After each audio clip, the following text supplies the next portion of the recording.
anyways, that was January. And then in April, I came over with the national team preparing for the Olympics. And at that time, there were two programs. One team went to Italy to race amateur races, Settimana Bergamasca. I forgot all these races.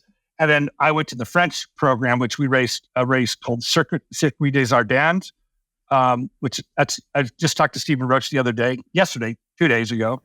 And he said, "Do you remember when we first met?" I said, "Yeah, it's Circuit des Ardennes," because he remembers a different day, but we were riding up a climb and he was, high cadence, and we were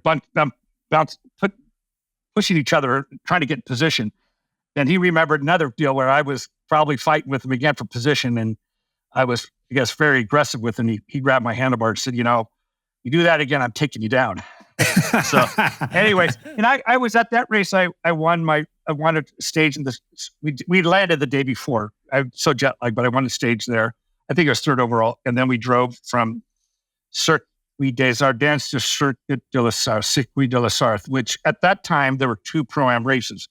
You had Tour de l'Avenir, which was the small Tour de France where you had, I said it just for people that are new to the sport now, up until 96, there were two categories of, let's say, over 18. There was a professional level, which is the Tour de France, and then the amateur level, which is the Olympics. Olympics were always a stepping stone in cycling. Cycling, it was always the Tour and pro racing. But at that time, the Russians are very good Eastern European racers. Sergei Sukharich-Kenchov, pronunciation not my best deal.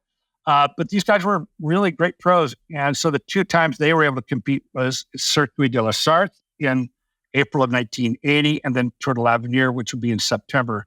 And I was 18 years old, and I think Olaf Lug was there. I don't think the Russians were there, but all the best riders, and I think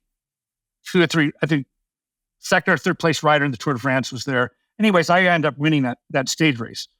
And there was another stage race a week later called Ruben Grandier Breton. And I already knew about who Guimard was because he came to Circuit de la Sarthe. He was following Marc Matteo.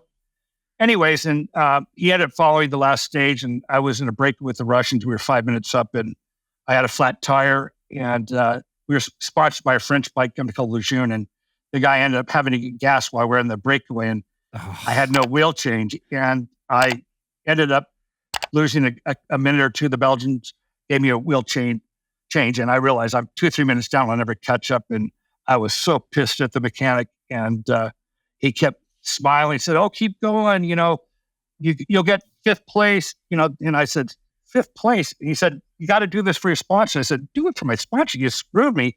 And I got off my bike and threw it at him in the car, and I said, "Screw you." And I got in the car and went back to the finish line. And Guimard approached me after that stage and said he'd like to propose, a contract with me for 1981.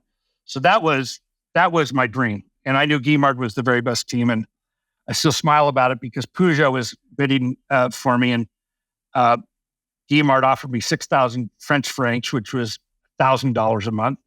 And Peugeot has offered me 20,000, but like 3 times as much. But I chose Guimard's team. And then Guimard told me, "Oh, but you were the highest rider we've ever paid." I found out that was totally bullshit too. You told that to everyone. Yeah. So if you like this video, you should definitely check out this video because I know you're going to love it. And don't forget to subscribe to the channel.